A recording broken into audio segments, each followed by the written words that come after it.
Hey, welcome to the separate recording of a talk that I did a few days ago. The brief given to me prior to the talk was that the audience and attendees have a fair knowledge about technology, but they might not know a whole lot about the cloud itself. So, this talk does not go in depth into technologies. Instead, it's a way to gradually bring those people onto the cloud and give them a fair understanding of how they could be quickly productive on the cloud for their startups, for their social startups, and whatever companies and organizations they're running.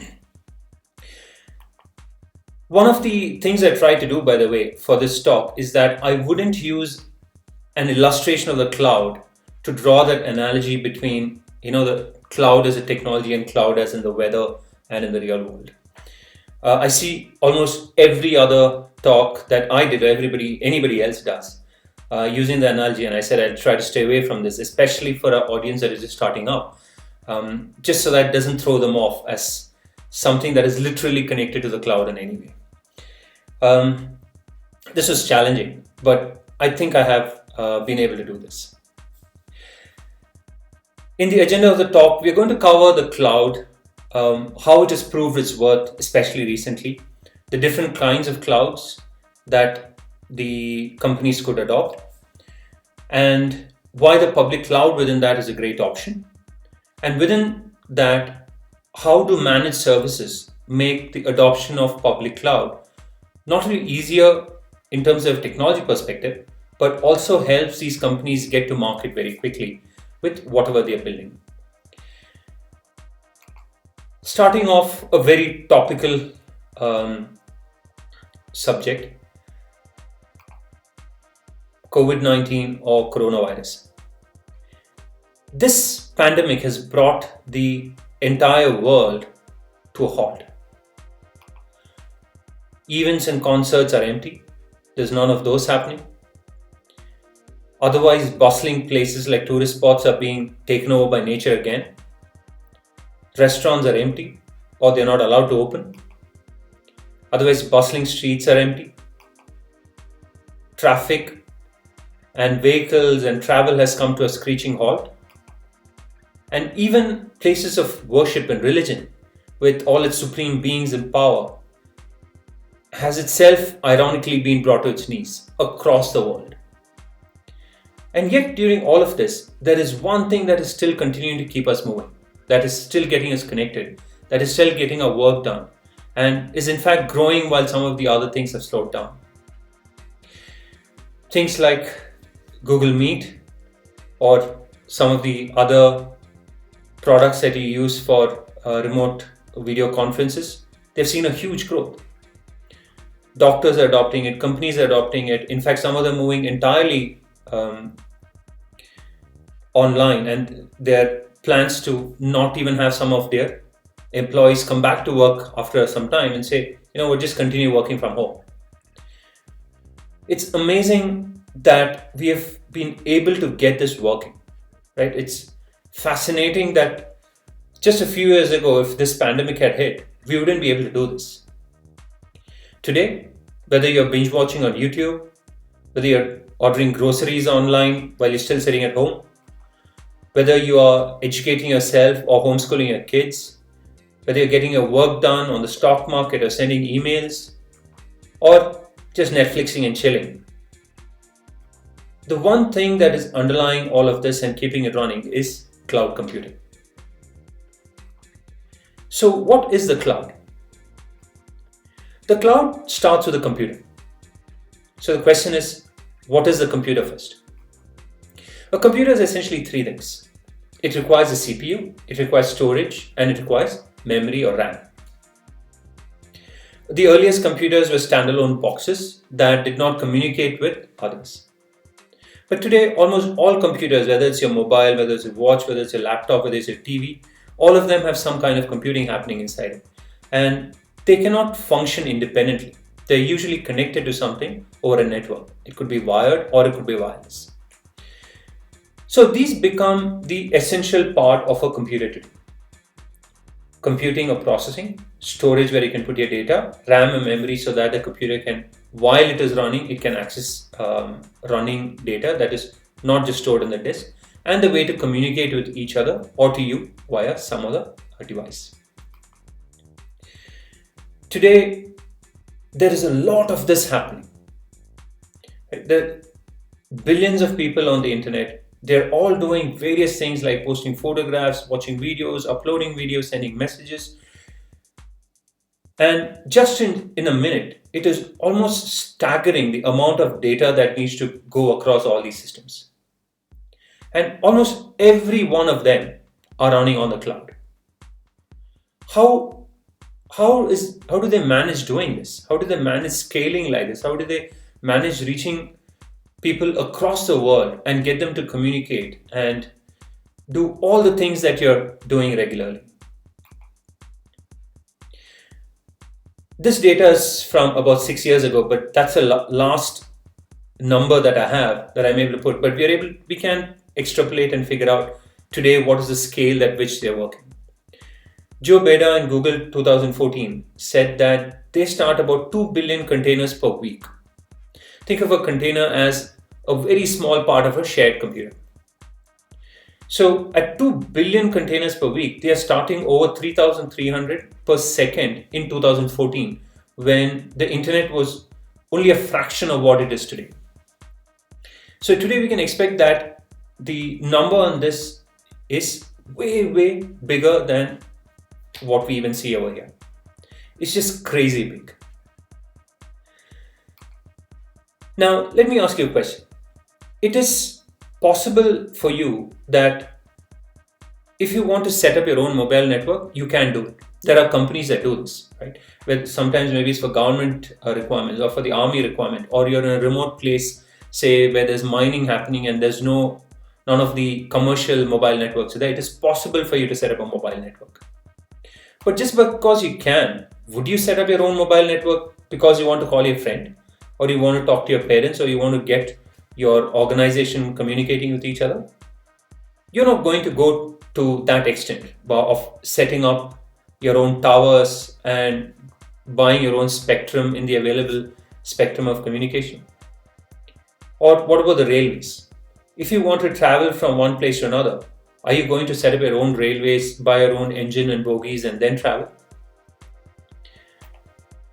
When you work with some of these larger systems, there are a large number of responsibilities that you have to take care of. In the case of, say, both telecom and railways, you need to consider government regulations, you need to consider international rules, you need to ensure that the technology is upgraded. It might have been a fuel engine earlier, now it needs to be an electrical engine. You need to continue to maintain that on a regular basis. You need to ensure security of the systems and of the people using it. You will also have to invest a large amount of cash right in the beginning to get any of this to working, including for the hardware, for the land acquisition. And last but not the least, you have to manage to get the people who have the capability to run these systems. These are not necessarily unskilled labor. For some of these, you need highly skilled labor. Where are you going to get this talent from? So certain industries, as you can see, are suited to economies of scale. Let somebody else build it. We'll just rent it as and when we need it. The cloud is essentially that. The cloud contains a large number of computers that somebody else has bought and kept ready for you to rent out.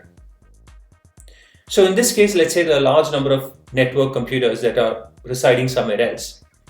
A user, say color blue, comes and says, hey, you know what? I need 3 virtual machines. Think of virtual machine as just as a machine for now. But these 3 virtual machines are now given from this available pool of VMs or computers. Later on, person red comes and says, hey, you know what? I want 2 computers. I want 2 VMs. The cloud will then, or the cloud provider in this case, will allocate these 2 VMs or computers to the user red, and it ensures that these are separated in some way.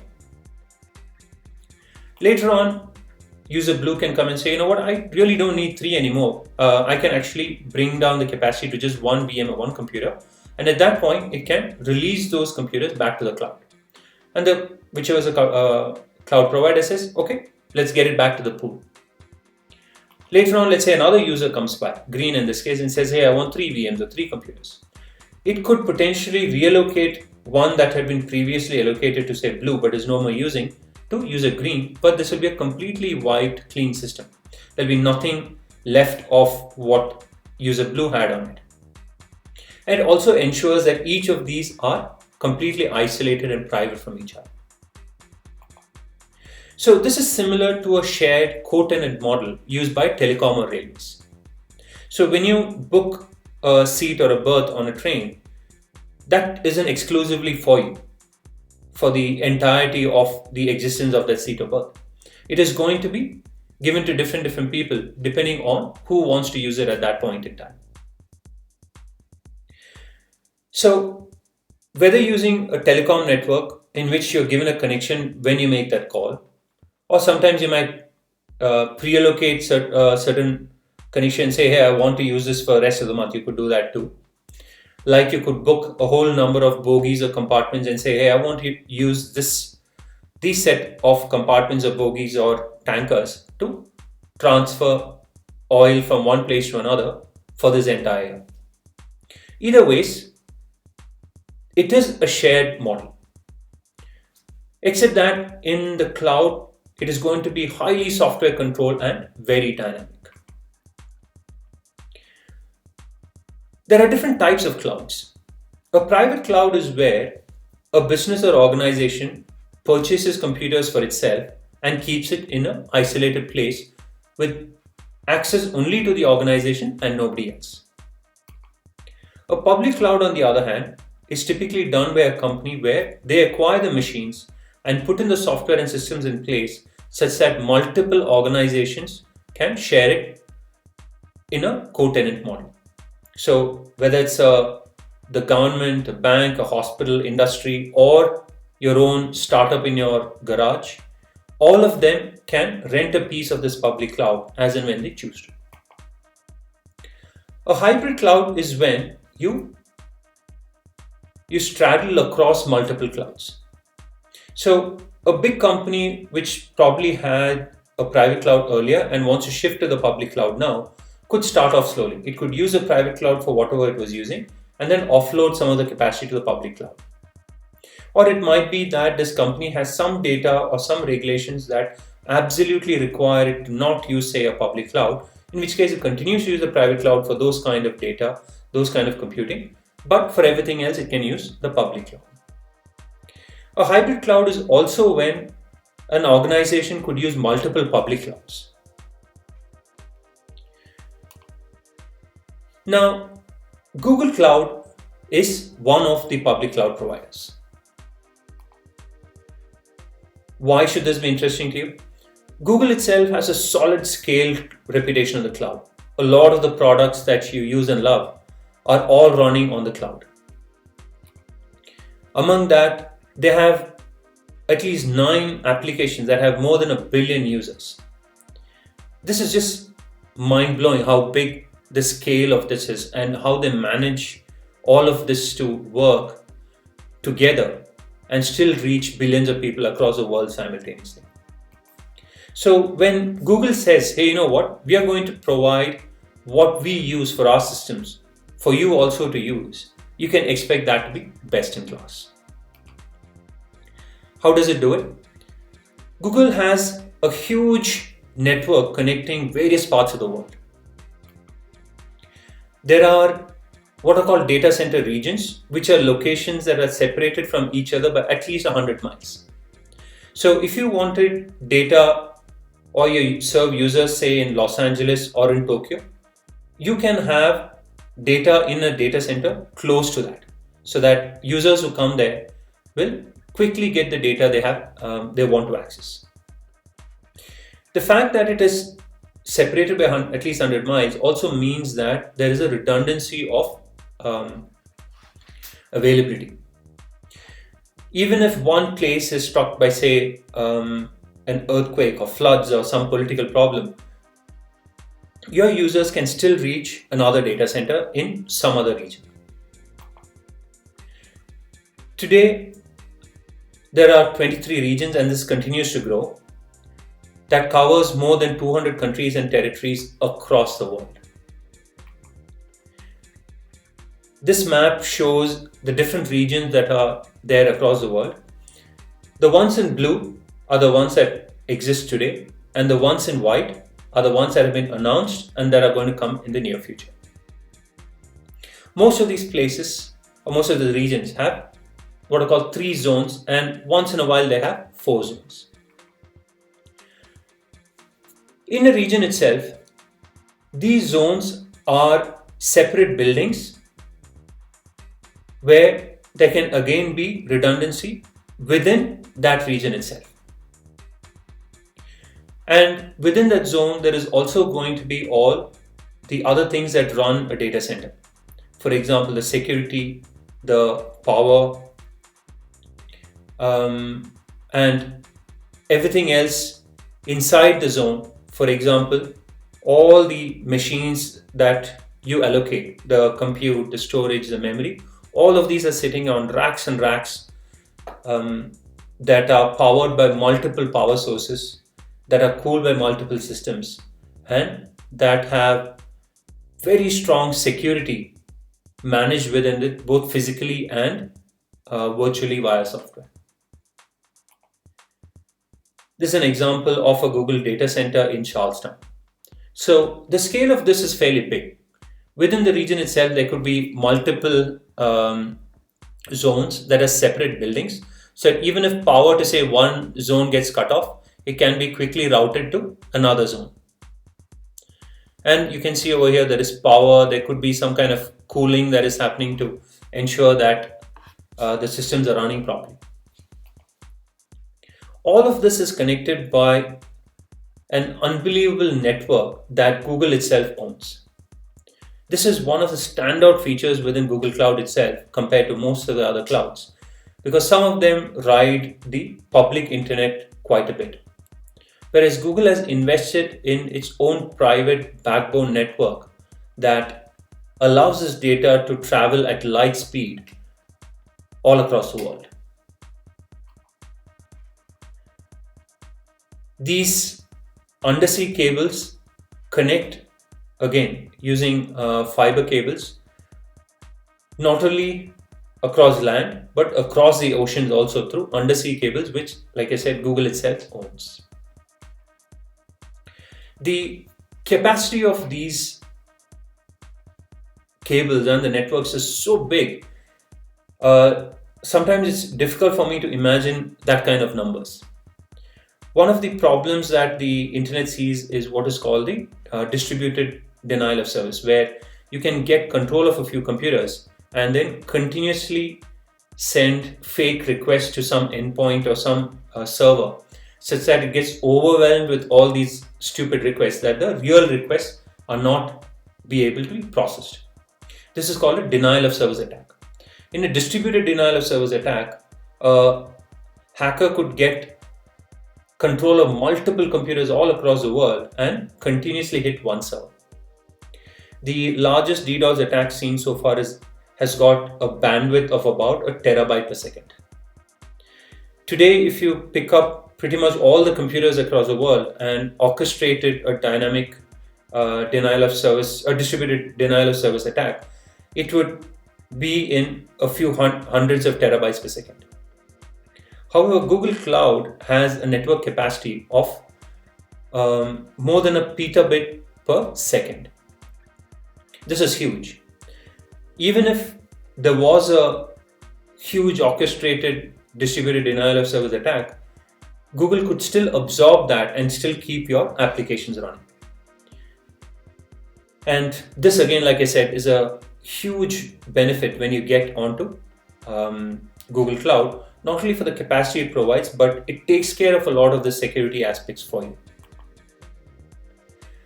Given that we've laid a foundation for what the cloud is, building on the infrastructure, the connections, the network, and how you allocate each of these machines, now let's look at what cloud services are. The various cloud services can be categorized as infrastructure as a service, platform as a service, and software as a service. So if they just gave you the bare metal machine and said, hey, do what you want with it, that becomes infrastructure as a service. Platform as a service gives you some of the software with it and says, hey, we will manage the lower layers for you, but you give us software in this particular format and we will run it for you. A software as a service is when the entire infrastructure and the platform below it is taken care of the provider, and you just integrate your application with the software as a service, or you use it. For example, Gmail is software as a service. Maps is software as a service. But Maps can also be integrated into your app, right? So there are multiple ways in which you can then use this software as a service. In the example that I took of railways and telecom, the way you could draw this analogy is, if this railway provider gave you an engine and said, hey, you know what, do what you want with it, take it wherever you want, then they're just providing you the infrastructure, right? You have to manage everything.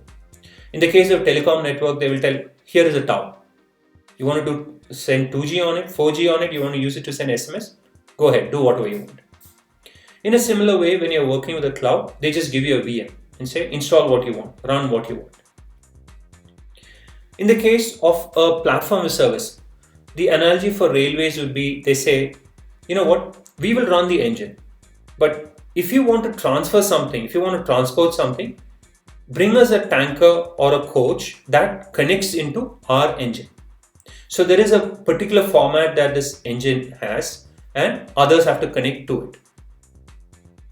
Similarly, for the telecom tower, it might say, you know what, we've got the towers in place, we are running all the communication, but let's say you want to run a contact center, a support center, where you'll have multiple people calling in. Here, connect to our network at these points, and these are the numbers you can use. So it is providing a platform on which you can do other things. In the case of the software cloud, it says, hey, you know what, give us your code in one of these specific languages. We will run it for you on machines that we will allocate. So you don't bother about the machines, bother about writing your code and do it in a language that we understand. In the case of a software as a service, on the railways, it would be the railway saying, hey, you know what, we are going from, say, Delhi to Mumbai. If you want to go from Delhi to Mumbai, buy a ticket and get on. In the case of telecom, they might say, you know what, we've run all the infrastructure. There is 2G, there's 4G, there is SMS. But then, you know what, if you want to have a custom ringtone, here is how you can get a custom ringtone. So everything is taken care of by them, but you just use it or integrate something with it, or you make choices within that. In the case of the cloud, like I said, maps, or they might give you a database, or say something like Gmail, right, which you just use without having to worry about the infrastructure. You don't know what language it is written in, but you just use a service. That would be software as a service. So essentially, when you have to control the physical infrastructure, that is infrastructure as a service, right? And you'll be taking care of, okay, I need so much memory, I need this much storage, I need 10 GBs of storage, I need 10 gigabits per second of network. When you make this choice, when you have to make all those choices, that becomes IaaS. Whereas if something else is taken care of for you, all of this is taken care of for you, and you're given a package, you're saying, hey, you know what, just use this. You want to get your business done, you want to work on your core domain, use these managed services where we take care of everything that is underlying, and you just connect and use the service. So that would be a managed service. Whereas if you had to allocate the infrastructure, that would be something that you manage. Either way, there is some responsibility for you in any of these options. It is not that you, for example, when you use Gmail as a software service, it doesn't mean that you can put in a weak password. Right? You need to ensure that the password is strong so that your data is protected. So Gmail will take care of everything until then. But managing your own content and data and access policies, that becomes your responsibility. As you go from IaaS to PaaS to SaaS, you will see that the responsibility of the cloud provider increases and your responsibilities reduce, which means that you could then concentrate on what you need to get done the most instead of trying to manage this infrastructure. Take Gmail as an example.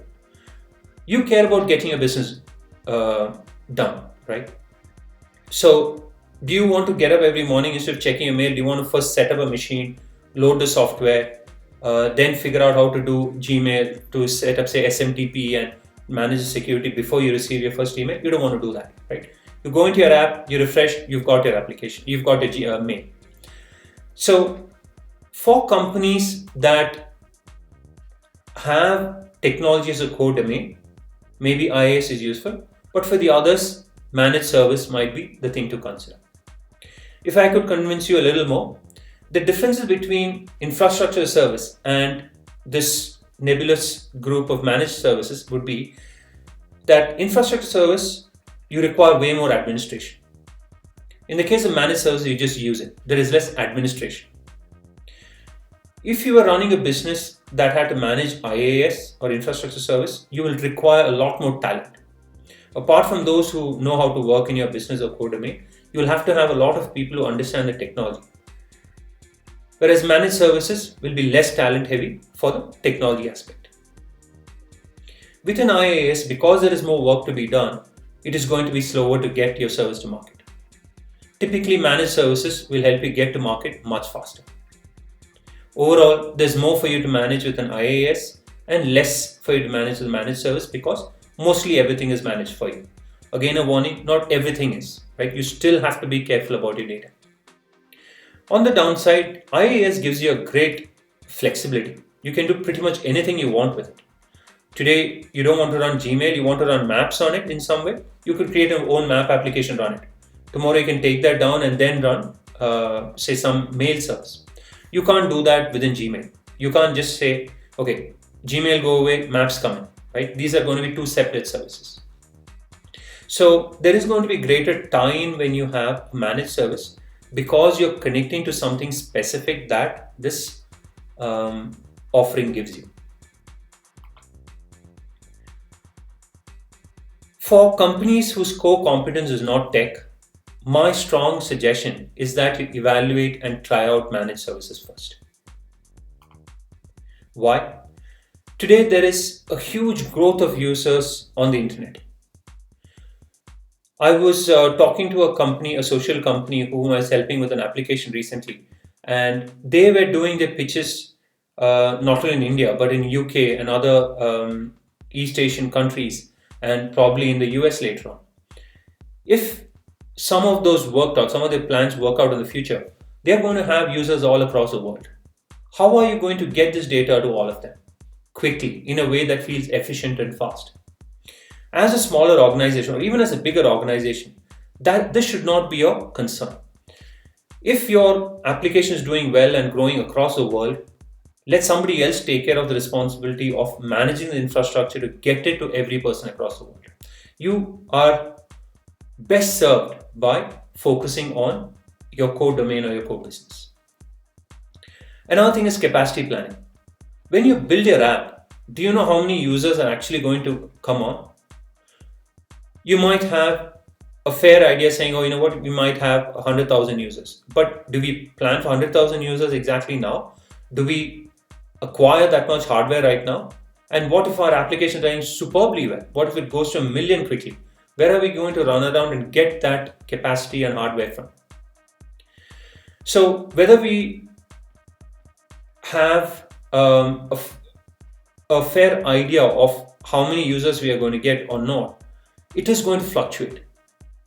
You might have a completely full house, maybe a few people come in, or maybe we just have some a bad start, or over a period of time one particular feature application goes down and we need to come up with other things, in which case the capacity is always fluctuating. So this again is not a burden that we should be taking up as a small organization. One of the other big things I've seen, especially for smaller companies, startups, and also in the social sector, is where do you find good talent and how do you retain them? Software engineers and software engineering is a very costly process. It would be quite difficult to keep these engineers motivated for maybe the kind of work that you're doing, or maybe you really could. But one of the other issues is also of redundancy, a thing that I've seen before. They usually have maybe 1 or 2 people as part of their small startup or their social startup. And in case that engineer gets another opportunity, they don't have the capacity to have multiple people who could take over that work. And I've seen certain startups struggling with finding the next person who could manage the same technology. Another question to ask is this your core domain? Is this what you should be focused on? Should you be focusing on trying to get your technology working, or should you be focusing on something else that could be way more productive for you? I've also seen once in a while that one of the founders, they might come from a software engineering background, and they say, you know what, this is fine, I know what to do, and I will manage this. But is this the best use of his or her time? Should they be focusing on other things rather than trying to get a software out, trying to manage all the infrastructure? Now, technology being a very core part of almost any organization today, you cannot escape it, right? And I think it's very important that you give it good consideration and the time it requires to really help your organization and be a huge leverage to your growth. But at the same time, let that not be a distracting factor that somebody is focusing on it too much, as opposed to some of the other things you could be doing much better for your organization.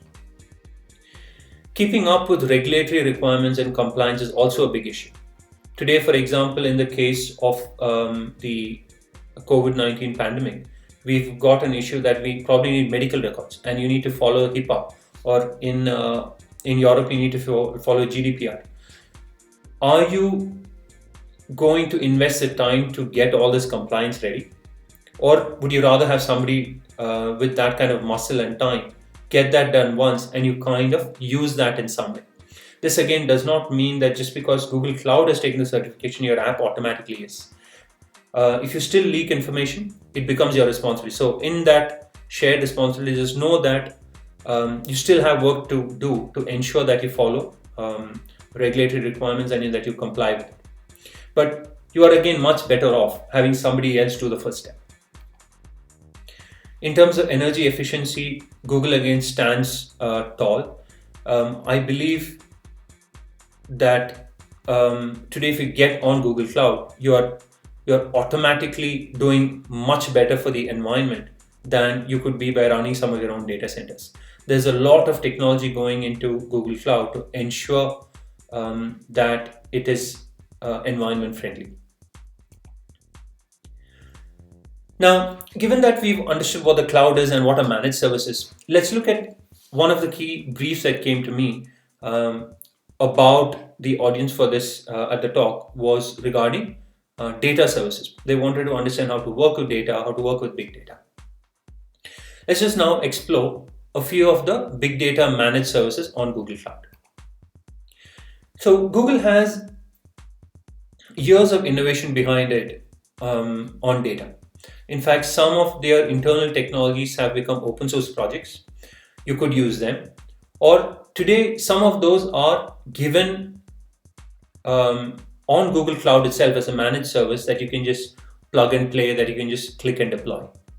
So instead of using, say, the open source version, which will include a lot of administration, you could easily use a managed version, which could speed up your development process. Across the whole data processing pipeline, which includes capturing the data, processing it, storing it somewhere, analyzing the data, and then using it in some way, Google has multiple products that could suit you. So depending on your use case, you have to make a choice that is most apt. Let's consider one, cloud storage. Like I said, one of the key requirements for any computing would be the storage. Where do you store the data? And in storing the data, there is a question of what is the data I'm storing? The way you store, say, one kind of data is different from the way you store another kind of data. Files are stored in, say, hard disks, is what our experience is.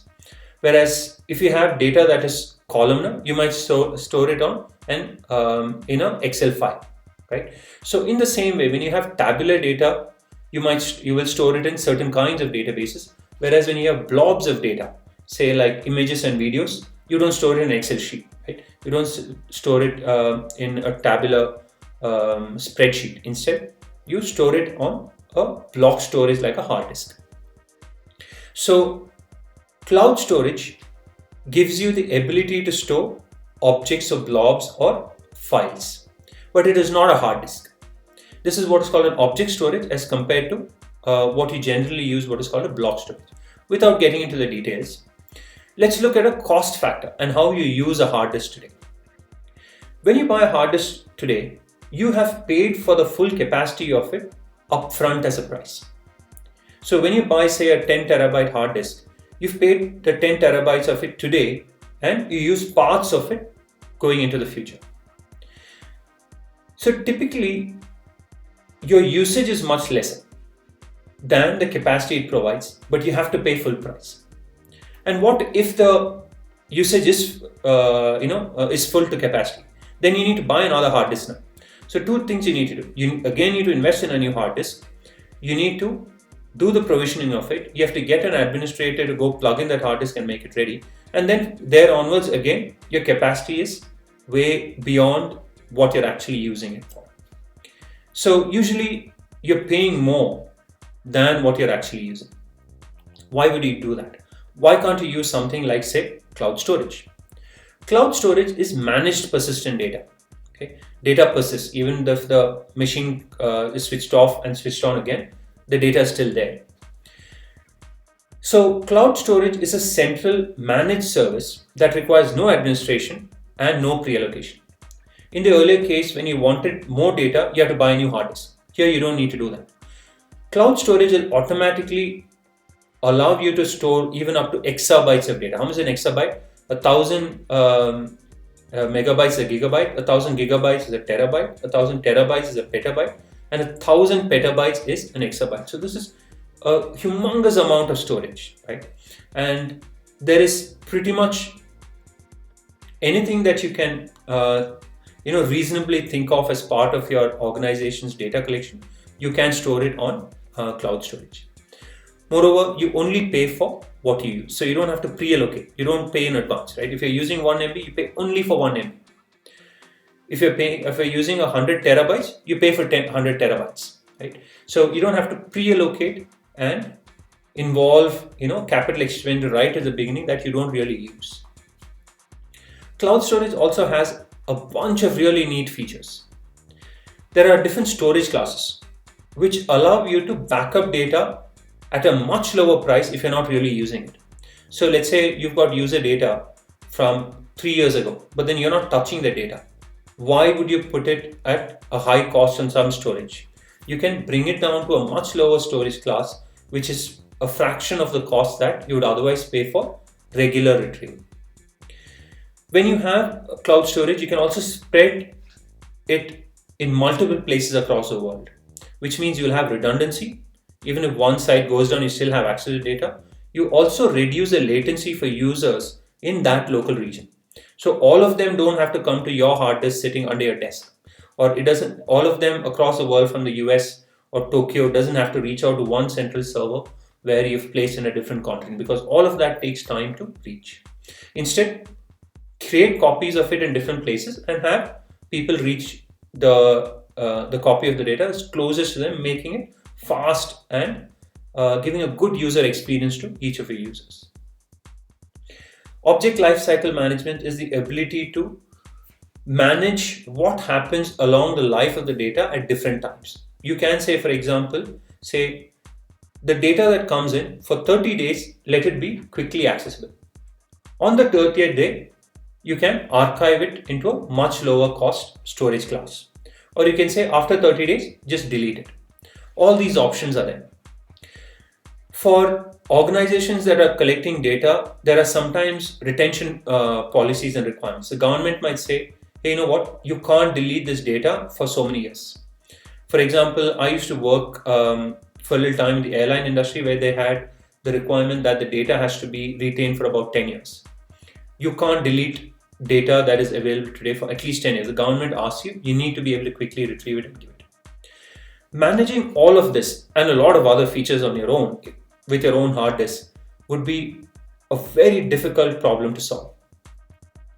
On cloud storage, it's completely managed for you, and you just have to pick a few options here and there. So the first example of a managed service that we are seeing, it gives you so many more features at a much reduced cost for the kind of usage that you would have. Another managed service, Cloud Dataflow. Hadoop and Spark is a technology ecosystem that allows you to do a lot of data processing in a parallelized way. The way we work with large amounts of data, big data, differs from how we work with, say, smaller amounts of data. The same technologies don't scale, so you need a different kind of technology. One of the things you do is to split the large data that comes in and move it onto different places and say, compute, all of you compute it separately, and let's bring it back together again at some point. Right? So you split the data, compute, process it there, bring it together at some point, and then merge it again. This kind of mapping it out and then reducing it requires multiple machines to be allocated. So as this data is spread out, you need you need compute and storage, again compute and storage for the next step, and again compute and storage until it finally brings together the result. As you can see, this means that you need to have a large number of machines that are just available and ready for you to run these jobs, which again means pre-allocation. If you have a large number of jobs, or if you have an occasional job that you want to run, say, once a day, you still need to have all this hardware pre-allocated, which is lying idle until you use it a few times in the day, which of course seems very wasteful. What we would see even for data processing jobs is that there is fluctuating demand. Maybe 8 hours in the day you use it a lot, and then the remaining 16 hours is not used very much. Even within that 8 hours, maybe there are a few times during the day that you use it quite a bit, whereas most of the other time it is not used to, say, the capacity it could be used for. So demand is usually fluctuating.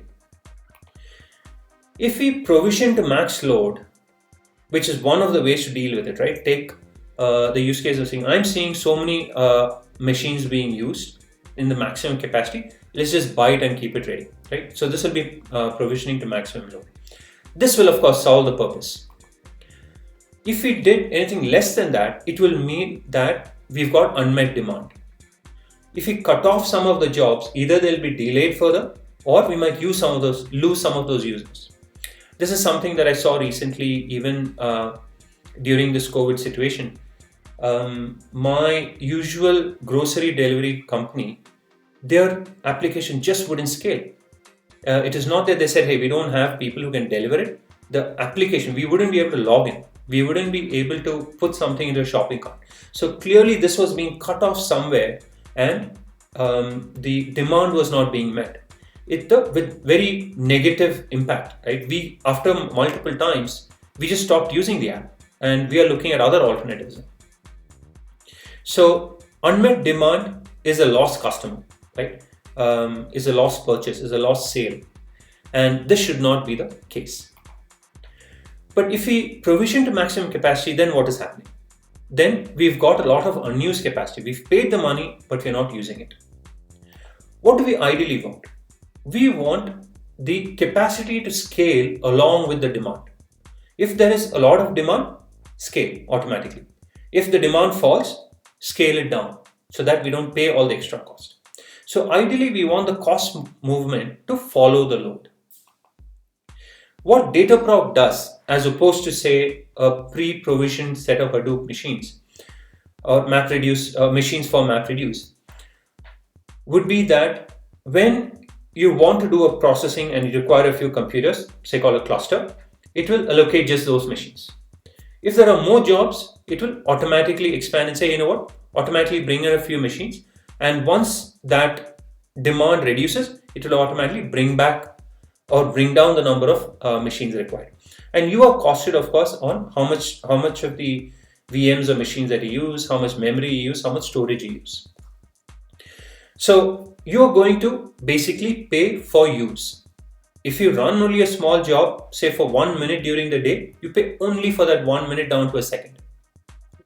Whereas If you pre-provision that, say you require 100 machines, say at maximum load, you will have 100 machines sitting idle that you've paid money for. So Cloud Data Proc, compared to say the usual way in which you run MapReduce on premises, means that you can control your costs way better. We also talked about storage though, right? When you're doing the computation, we also need the data to be there. So does this mean that while Dataproc is allocating the machines, it will also set up the hard disk for it, that the processing can be done? Potentially. But there is an easier way. We can actually combine the service, the Dataproc that we see now, with the cloud storage, where instead of having each compute VM or CPU accessing their own storage, use a central cloud storage, which can again automatically have data depending on how much you use, right? If you use a lot of data, just store it there. If you want to delete it, delete it. And as each machine comes up, because it's a persistent store, it still has the data, say from previous runs, if you want to save it. So in combining some of these services again, we can reduce the amount of administration, and we only pay for what we use instead of having to pre-allocate and pre-provision.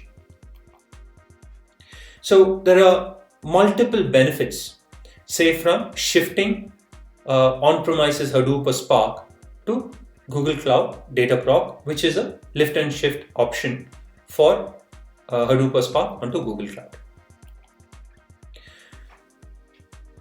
When you're doing a lift and shift of say Hadoop or Spark, you are essentially saying, hey, we've got all these things that we're already doing on premises. We want pretty much the same thing to be running on Google Cloud. And that's possible using Cloud Dataproc.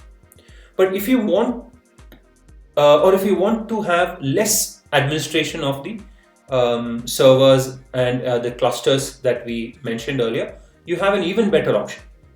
If you've got a greenfield implementation that you say, hey, you know what, we don't have anything pre-existing, we want to start new, Cloud Dataflow is a serverless, fully managed service for you. Right? So this abstracts some of the parallel processing even more.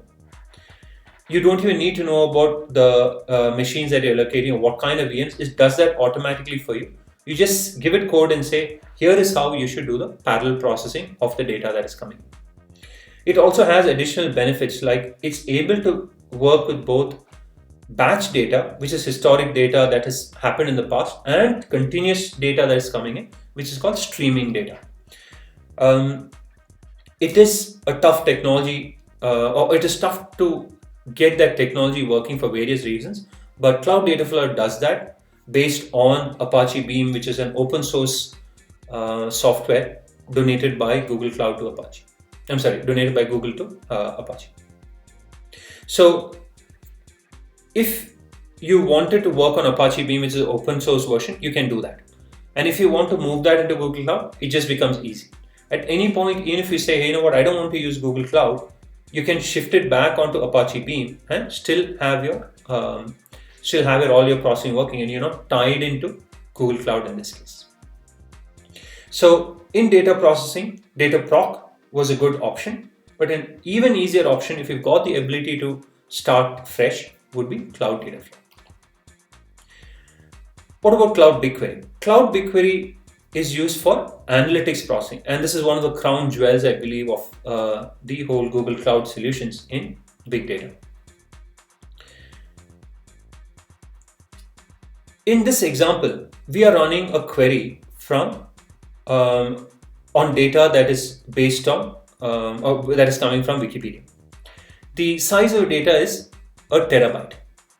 Now, to put it in context, how much is a terabyte? A terabyte is 1,000 gigabytes. Okay, there is a terabyte or 1,000 gigabytes of data somewhere. You're taking all of that in format and uncompressing. Okay, now at this time, now you've got 4 terabytes, which is about 4,000 gigabytes. BigQuery has to process 4,000 gigabytes of data as soon as possible. How much is a gigabyte? Think of, say, about a single movie that you're watching online. Okay, let's say you're downloading, say, some file that is about a GB from the internet. Imagine you bought 1,000 or 4,000 people in this case into your house and say, all of you use my internet and let's all watch 4,000 different movies. Will it be able to take that kind of load? You can clearly see that this is a huge amount of data. Right? Now imagine that on these 4,000 movies that these people are simultaneously watching, you're not just watching it, you're also doing processing on the images that are showing up on screen, trying to figure out, does this have Tom Hanks? Oh, does that have George Clooney, or whatever it is? And it's doing all of this and communicating with each other as it does all of this. You can clearly see that even if you try to run, say, like 3 or 4 movies on your local home network, chances are that the network might choke, right? Or on most reasonable house networks. BigQuery, on the other hand, is able to process even this scale of data, right? 4 terabytes of data, and running processing on top of it, and give you the results in under 30 seconds.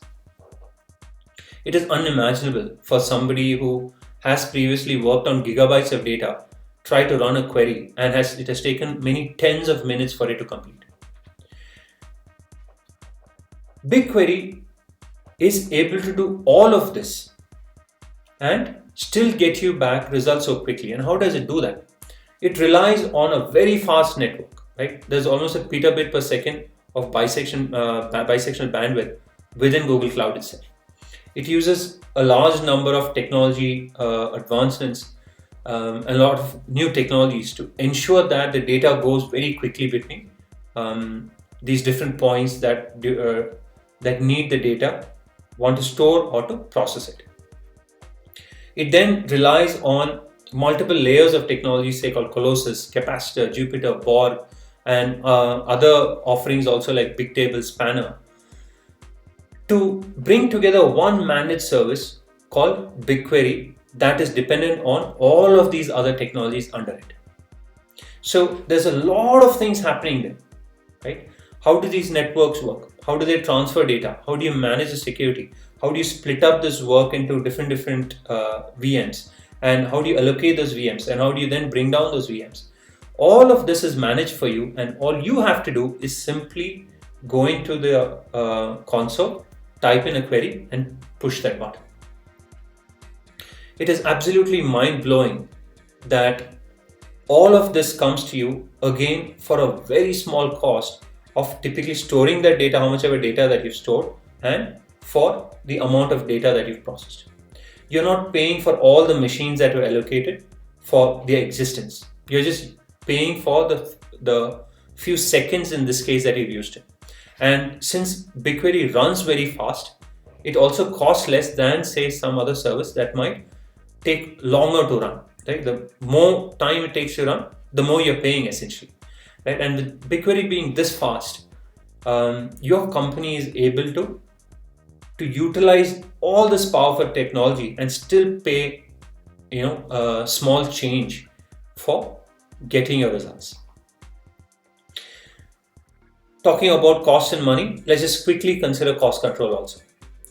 When you work with an on-prem system or when you work with your private cloud, you kind of know your cost, or at least your capex cost, because you've bought the machines and that's it for you. Of course, there's operational cost if you need to replace those machines. Somebody has to manage it for you. You need to upgrade those machines. That's all in there, and of course, it should be considered. It is part of the operational expenditure. But you might have a fair idea of how much it already cost you. Whereas in the case of the cloud, because it is pay per use, do you have a good handle of how much you're going to pay? Right? That's a requirement. We need to be able to budget this and tell our management, hey, you know what, I expect this to be the cost. And because there is no capex involved, it's only opex, is there a way to estimate it? The answer is yes. There is something called the Google Cloud Platform Pricing Calculator, where for each of the services, you can put in different numbers and say, given this estimate of how much I'm going to use it, this is the cost that I'm going to incur. So in the case of BigQuery, like I said, there is going to be a storage cost and there is a cost of running those queries. So let's say you're going to run queries on data that is about 10 GB, on 10 terabytes, and the storage, let's say, is about 10 GB. Put in those numbers and it'll give you a price saying, okay, per month, expect this to be the cost. If you believe your numbers are going to change, going down or going up, come in here, put in those numbers, and you will have information that you can give to management so that they can have some reliability in terms of pricing. Not only that, if you have a way to estimate for till the end of the year, right? If you're very sure that you're having a certain amount of business, you can also have committed use discounts. You can say well in advance, saying that, I know that I'm going to use this much, charge me for it for the year, but give me a big discount on it. So that is also a possibility. You can also have budgets and alerts set on your expenditure such that it gives you ongoing information about how much of your budget is being used and exhausted. So you might use it either way, right? If your application is not a big hit, then you could ensure that it doesn't cross that usage through some malicious use. Or if it has become a big hit, you might exhaust that budget faster, and you can make a decision saying that, hey, you know what? Our app is doing really well. We want more users on board. Let's increase the budget. So it gives you an ongoing idea of how much your expenditure is. And all of this allows you to control your costs and your expenditure, in a systematic way. In the last section, let's talk about machine learning and AI, which is a very hot topic. What is machine learning and AI to start with? So typically computing involves giving a set of data, supplying it with a bunch of rules, and then getting the answers that we want, right? We know what these rules are, and given certain parameters, what will be the output. Machine learning kind of inverts that process in some way, right? Machine learning allows you to give data and supply the answers with it, and then to come up with the rules. So in comparison, earlier we provide the rules to get the answers. Here we provide the answers to come up with rules. These rules are what we call a model. So the idea of machine learning is to be able to discover meaningful information from data and to make reliable predictions. Right? Given that this data has shown a pattern in the past, can we make deductions based on it of how it is going to behave in the future? As an example, let's say we're just collecting data about sunrises for 3 days. On day 1, we see that the sun has risen in the east. On day 2, we see it's risen in the east, and so on day 3 also. We could come up with a model that says, oh, you know what, the sun is going to rise in the east. And we can make the prediction that the sun will rise in the east tomorrow. What if we had 365 days of data now regarding sunrise, where it says not only does it rise in the east, but it also gives you the time, right, on each day which you consider sunrise. We can now create another model based on this, and we can say not only does it rise in the east, but tomorrow I expect it to rise exactly at 6:35 a.m. What we are seeing here is that the more data that you give, we are able to make more fine-grained models. Right? In the first example, we had very little data, and we probably had 3 days of sunrise information, 6:30, 6:31, 6:32. But it's not enough probably to make a guess about what time it will rise tomorrow. But with sufficient data on time, apart from the direction from which it rose, we've got a more fine-grained prediction that we've made. So the more data we provide, typically the more reliable and accurate our model will become. So the approach to problem solving with machine learning is that you give a large number of inputs and the outputs that we saw in the past, and ask the model to come up with the rules that will define the prediction, right? So you supply the data and you model the real world and see if it is matching what we expect it to. And this is a continuous process. And like we said, the more data that we provide, the more accurate our models become. In the model development cycle, there are multiple steps. You need to collect the data, you need to clean it, then you need to say what kind of model are we building, then work with the data to say, you know what, this data is probably, this column of data is probably irrelevant. Maybe if we combine this will give us a much better model. And there's a lot of fine-tuning to be done. And then finally training of that data itself, or that machine learning model itself, before we come to some model. Then when we test it, we can say whether we had a certain amount of accuracy. and the accuracy was not there, we need to start this process again and do it all over again. So this is a repeated process, an iterative process involving a large amount of data. In fact, though a lot of people talk about machine learning as being, as being hot, the amount of work that goes into apparently creating the model is much smaller. In this case, it is a small black box here, compared to all the other things that need to be done to make your machine learning model be productionized, right? To put it in production requires a lot more than just building that model. What Google Cloud provides is, again, multiple steps along the way in the process of getting this done. Of course, machine learning, just creating the model itself and the code for it, that is of course a very important part. But all the other things also need to be there for it to be really effective, right? And to ease the process of getting that whole data pipeline working. And Google Cloud has multiple options in each of these stages. Depending on the expertise that you come with, you've got, again, multiple options. If you were an expert, you could work with, say, Python code on TensorFlow or Cloud ML Engine and create models yourself. If you were competent in it to some extent but not an expert, say you could use something like BigQML, which is a combination of BigQuery and running SQL queries on it to create models. So if you understand how to run SQL queries, it becomes easy to create a model. And if you're a novice, you could still use other technologies like AutoML or some of the predefined models that you can just integrate with your application.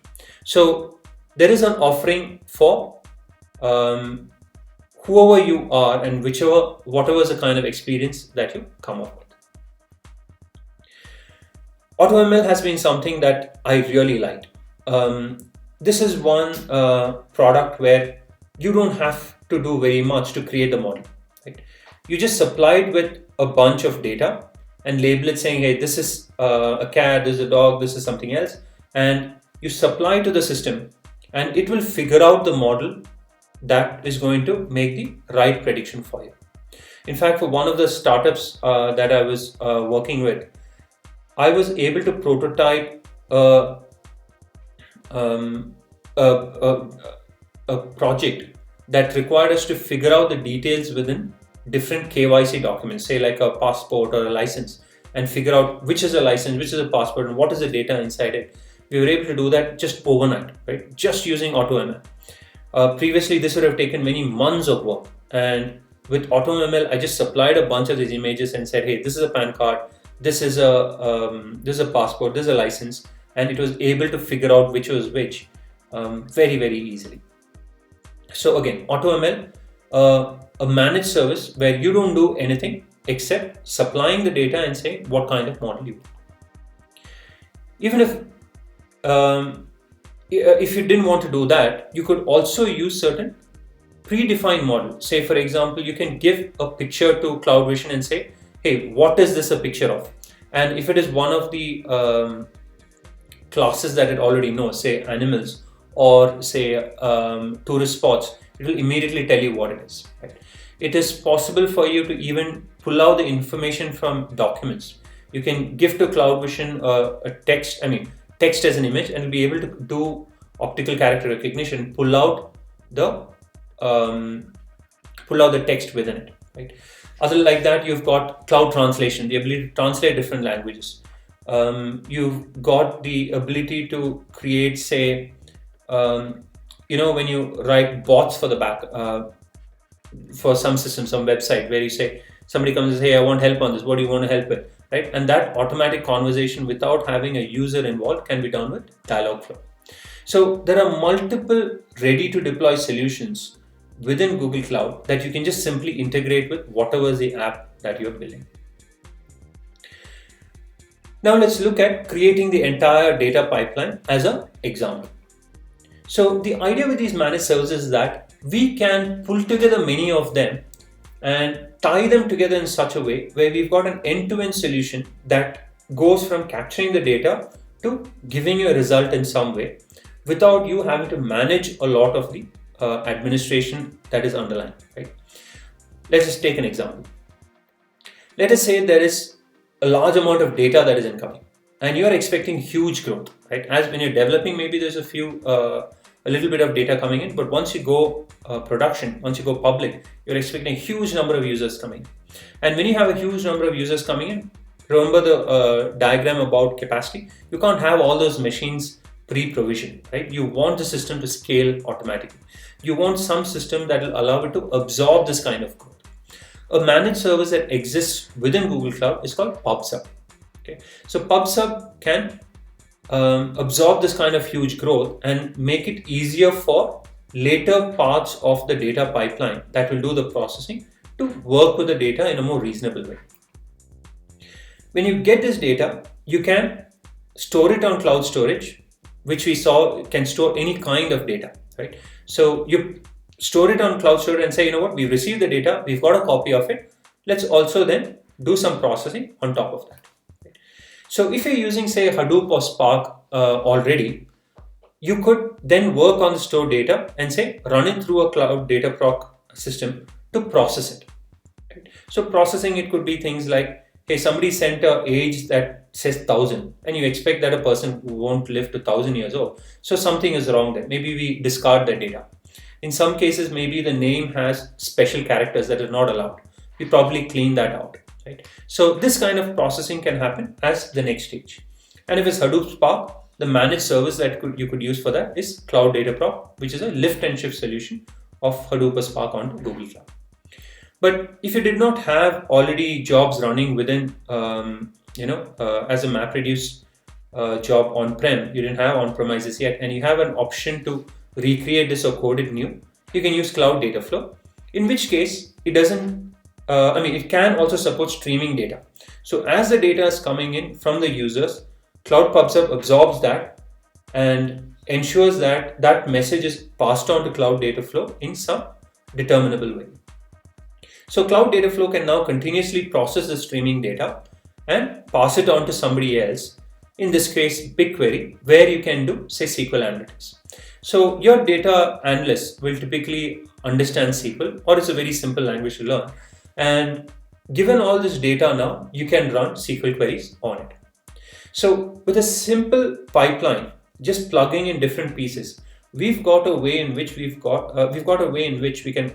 have huge amounts of data, what we call big data, right? Whether it's just a little data or sudden huge spikes of growth are there, we're able to absorb that, capture it, run it through a streaming system, continuously process it, and get it into a place where you can then run analysis on the available data. But we don't need to stop here. If we wanted to do, say, machine learning on the data available, and let's say the people doing it are not data scientists, they're just data analysts, they understand SQL, they can use BQML, which is BigQuery machine learning queries, to create models, right? And these models will then allow you to predict whatever it is that you want to predict. If on the other hand, you had data scientists on your team, you can run it through the AI platform or the machine learning engine and say write code in TensorFlow or any of the other or some of the other popular libraries and create models that are way more fine-tuned, way more customized. So if this is a core skill that you have, you can do this this also.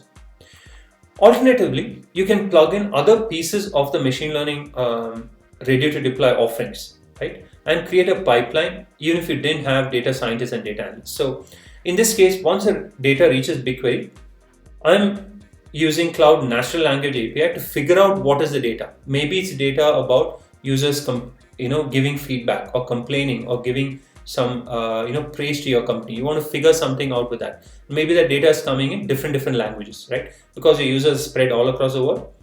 We extract some information from the data.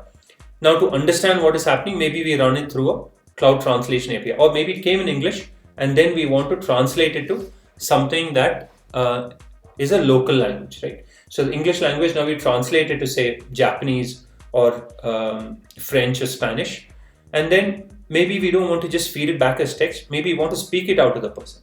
We can just plug in then a text-to-speech API, right? And finally get it out to the user. So again, just plugging in these different options, which are all managed services, we are able to give a complete pipeline that is not only fast, but which is very productive for us. Let's not forget cloud storage in this case. What we can also do is, while all of this is happening, maybe after a day or two or even a month, depending on your business requirement, we can automatically have lifecycle management on cloud storage to archive the data and put in a different storage class. So while we are able to do computing very quickly and pull this whole pipeline together very easily, we can also save costs not only on the provisioning of these individual machines, but also on cloud storage. As you can see, if you had to say set up the hundreds of machines required for this, or build all the technology required for doing translation or converting text to speech, that would be a lot of work for your engineering team. As a startup, a smaller company, or even a social startup, these are not things that you should be bothering about, right? Pick up a managed service, use that, and build your entire pipeline. So to conclude, technology can get very complex, right? Whether it's telecom networks, railways, or computing in, with computers. It is not something that everybody can do. We don't hear of artisanal computers. We don't hear of artisanal mobile phones, right? Because technology itself can get very complex, and it doesn't fall in the core domain of everybody. Within that, managing scale, regulations, compliance is another dimension, typically not in your core business. So if technology is not your core business or your core domain, it is more effective to rent the compute, storage, analysis from public cloud providers, of which Google Cloud is a great option, rather than trying to build this out on your own or roll out your own solution. Among the services available within the public cloud, managed services abstract complex infrastructure, right? And you can pick up the pieces that you want and tie them together to build end-to-end solutions using different managed services without getting into a lot of the details about how it is actually run. A few credits and references for images and icons that I use. And with that, I conclude. I've got more videos on awesomegcp, youtube.com/awesomegcp, where I help you learn Google Cloud and teach you to apply Google Cloud technologies in the right way. Hope that was very useful. Reach out to me or on Twitter at SatishVijay, and I'll be glad to hear from you. Best of luck with your projects. Best of luck with your organizations, your businesses. I hope everything is awesome for you guys.